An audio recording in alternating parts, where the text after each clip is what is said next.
Hello, New York. Thank you.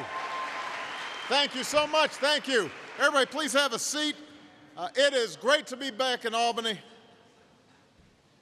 It is wonderful to be with all of you here today, and I want to thank Governor Cuomo not only for the outstanding introduction, but also for the extraordinary leadership that he's showing here in the great state of New York. Please give him a big round of applause.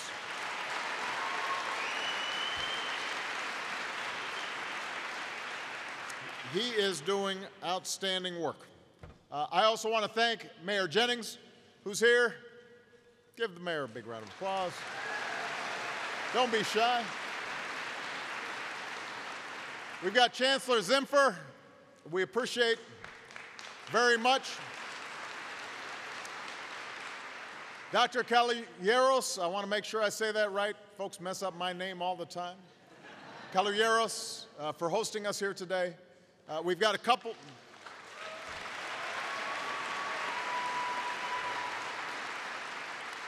members of Congress here.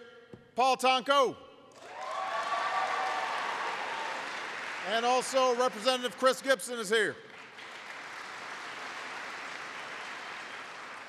And all of you are here, and I'm happy about that. Yeah. So it is wonderful to be here at the University of Albany Nano College. This is one of the only colleges in the world dedicated to nanotechnology. And it's an incredible complex, but you're working on particles as small as an atom. And you're doing it in rooms that are 10,000 times cleaner than a hospital operating room, which is very impressive since clean is not usually a word I associate with college students. Maybe things have changed since I was in school. Now, the reason I came here today is because this school, bless you, and this community represents the future of our economy. Right now, some of the most advanced manufacturing work in America is being done right here in upstate New York. Cutting-edge businesses from all over the world are deciding to build here and hire here. And you've got schools like this one that are training workers with the exact skills that those businesses are looking for. Now, we know the true engine of job creation in this country is the private sector. It's not Washington. But there are steps we can take as a nation to make it easier for companies to grow and to hire, to create platforms of success for them. Everything from giving more people the chance to get the right training and education, to supporting new research projects into science and technology. In fact, there was a substantial investment made here.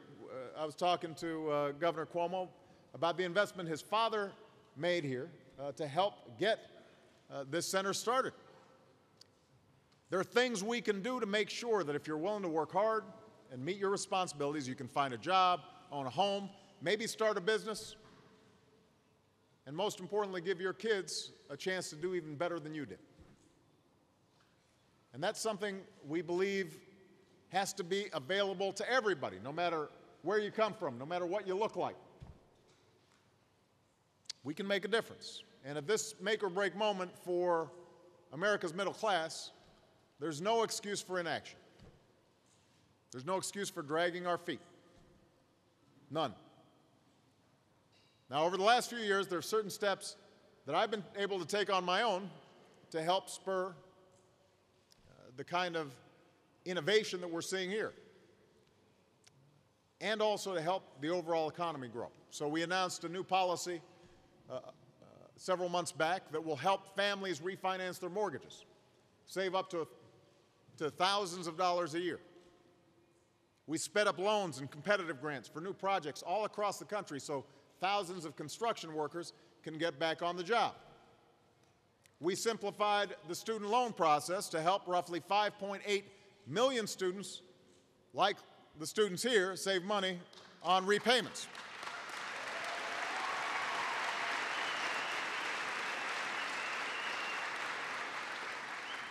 So these are some steps that the administration's been able to take on its own. But the truth is, the only way we can accelerate the job creation that takes place on a scale that is needed is bold action from Congress. Because of the Recovery Act, because of all the work we've done, we've created over 4 million jobs over the last 2 years. We've created hundreds of thousands of jobs each month over the last several months. So we're making progress, but everybody knows we need to do more. And in order to do that, we're going to need some more action from Congress. Democrats and Republicans have to come together. And they've shown that they can do it. I mean, they did some important work. They passed tax cuts for workers, approved trade deals to open up new markets for American products. We reformed our patent system to make it easier for innovative ideas to come to market. Those are all good things. But the size of the challenges we face requires us to do more. So back last September, I sent Congress a jobs bill. It included all sorts of policies that we knew would help grow our economy and put more Americans back to work. That wasn't just my opinion. That wasn't just the opinion of Democrats. It was the opinion of independent, nonpartisan experts, economists who do this for a living, and analysts on Wall Street who evaluate what's going to really make the economy grow. And the one big piece that we were able to get done was make sure that we didn't see payroll tax go up and people get $40 taken out of their paychecks each time. But most of it didn't get done in Congress. Just about every time we put these policies up for a vote, the Republicans in Congress got together and they said no. They said no to putting hundreds of thousands of construction workers back on the job repairing our roads and our bridges and our schools and our transit systems. No to a new tax cut for businesses that hire new workers. No to putting more teachers back in our classrooms, more cops back on the beat, more firefighters back to work. And this is at a time when we know one of the biggest drags on our economy has been layoffs by state and local governments. That's true all across the country. And it's worth noting, by the way, this is just a little aside. After there was a recession under Ronald Reagan, government employment went way up. It went up after the recessions under the first George Bush and the second George Bush. So each time there was a recession with a Republican president, we compensated by making sure that government didn't see a drastic reduction in employment. The only time government employment has gone down during a recession has been under me. So I make that point. I make that point just so you don't buy into this whole bloated government argument that you're hearing. And frankly, if Congress had said yes to helping states put teachers back to work and put the economy before our politics, then tens of thousands of more teachers in New York would have a job right now. That is a fact. And that would mean not only a lower unemployment rate, but also more customers for businesses. Now, I know this is an election year, but it's not an excuse for inaction. 6 months is plenty of time for Democrats and Republicans to get together and do the right thing, taking steps that will spur additional job creation right now. Just saying no to ideas that we know will help our economy isn't an option. There's too much at stake. We've all got to pull in the same direction. So even if Republicans are still saying no to some of the bigger proposals we made in the Jobs Act, there are some additional ideas that could help people get to work right now and that they haven't said no to yet, so I'm hoping they say yes. And they're simple ideas. They're the kinds of things that in the past have been supported by Democrats and Republicans.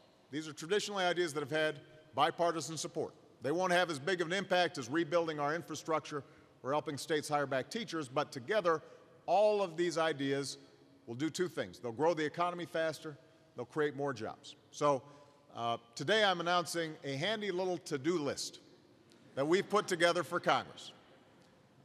You can see it for yourselves at whitehouse.gov. It's about the size of a Post-it note, so every member of Congress should have time to read it, and they can glance at it every so often. Hopefully we'll just be checking off the list, just like when Michelle gives me a list, I check it off. Each of the ideas on this list will help accelerate our economy and put people back to work. Not in November, not in next year, but right now. All right, so I'm going to go through the list. First, Congress needs to help the millions of Americans who have worked hard, made their mortgage payments on time, but still have been unable to refinance their mortgages with these historically low rates. This would make a huge difference for the economy. Families could save thousands of dollars, and that means they got more money in their pocket, which means they can either build their equity back up on their homes, or they go out and use that money to do things like helping their kids finance a college education. So Congress should give those responsible homeowners a chance to refinance at a lower rate. We estimate they'd save at least $3,000 a year, so that's on our to-do list. It's not complicated. Second,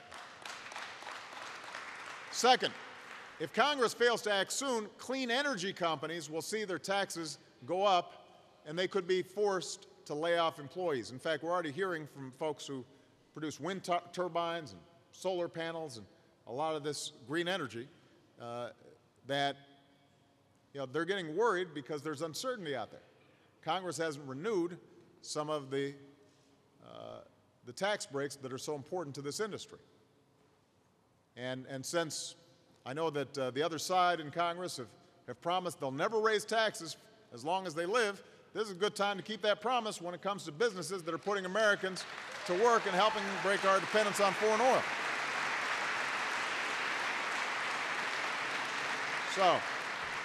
So we should extend these tax credits. That's on the to-do list. That's number 2. Number 3, Congress should help small business owners by giving them a tax break for hiring more workers and paying them higher wages. We believe small businesses are the engine of economic growth in this country. We should not hold them to a situation where they may end up having to pay higher taxes just by hiring more workers. We should make it easier for them to succeed. So that's on our to-do list. That's number 3. Number 4, Congress should help our veterans returning from Iraq and Afghanistan find a good job once they come home.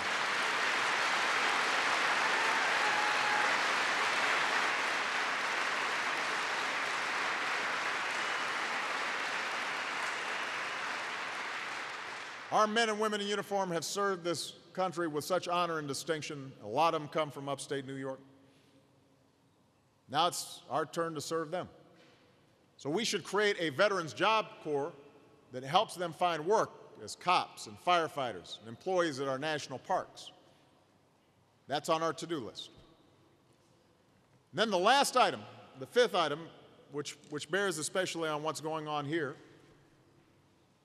the last item on our congressional to-do list is something that will help a lot of you in particular. You know better than anybody that technology has advanced by leaps and bounds over the last few decades. And that's a great thing. Businesses are more productive.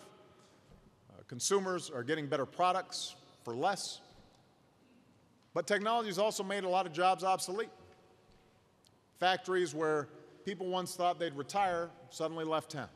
Jobs that provided a decent living got shipped overseas. And the result's been a lot of pain for a lot of communities and a lot of families. There is a silver lining to all this, though. After years of undercutting the competition, now it's getting more expensive to do business in places like China. Wages are going up. Shipping costs are going up. And meanwhile, American workers are getting more and more efficient. Companies located here are becoming more and more competitive. So for a lot of businesses, it's now starting to make sense to bring jobs back home. And here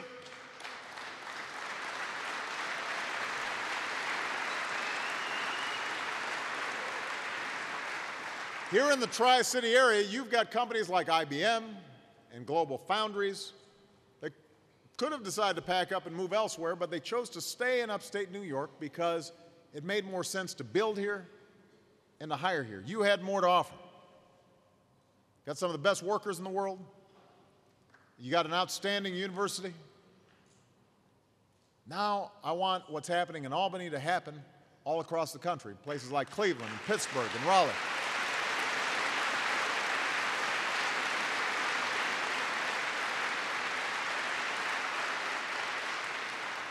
I want to create more opportunities for hardworking Americans to start making things again and selling them all over the world, stamped with those proud words, "Made in America." That's the goal.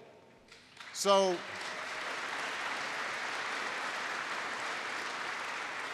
the good news is we're already starting to see it happen. American manufacturers are creating jobs for the first time since the late 1990s. And that's good for you, but it's also good for the businesses that supply the materials you use. It's good for the construction workers who build the facilities you work in. It's good for communities where people are buying more houses and spending more money at restaurants and stores. Everybody benefits when manufacturing is going strong. So you've heard about outsourcing. Today, more and more companies are insourcing. One recent study found that half of America's largest companies are thinking of moving their manufacturing operations from China back to the United States of America. That's good news.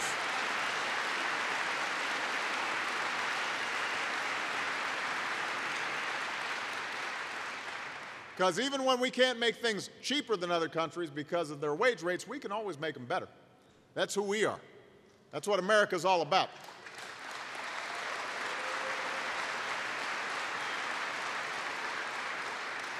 So this brings me back to our to-do list. What we need to do now is to make it easier for more companies to do the right thing. And one place to start is our tax code. At the moment, companies get tax breaks for moving factories, jobs, and profits overseas. They can actually end up saving on their tax bill when they make the move. Meanwhile, companies that choose to stay here are getting hit with one of the highest tax rates in the world. That doesn't make sense. And politicians from both parties have been talking about changing it for years, so I've put forward my own plan to make it right in the long term. But in the short term, before we've completely reworked the tax code, before we've done a full-blown tax reform, at the very least, what we can do right away is stop rewarding companies who ship jobs overseas and use that money to cover moving expenses for companies that are moving jobs back here to America. So we're putting that on Congress's to-do list.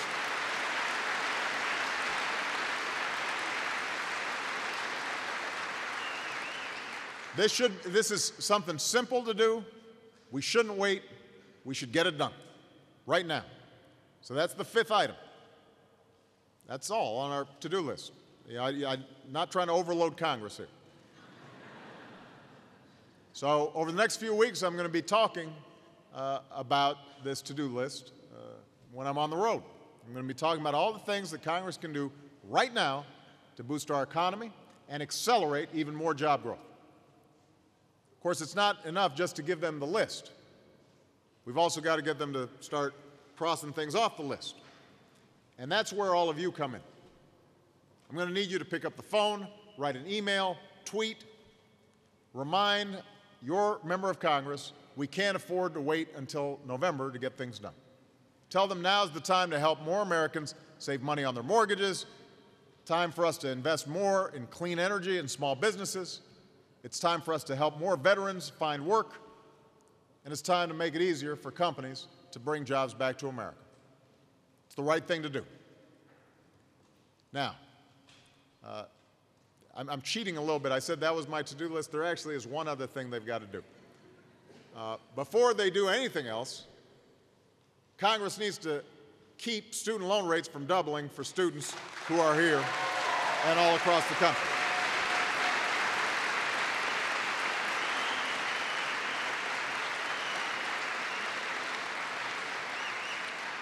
That has to happen by January 1st, or rates on Stafford loans double.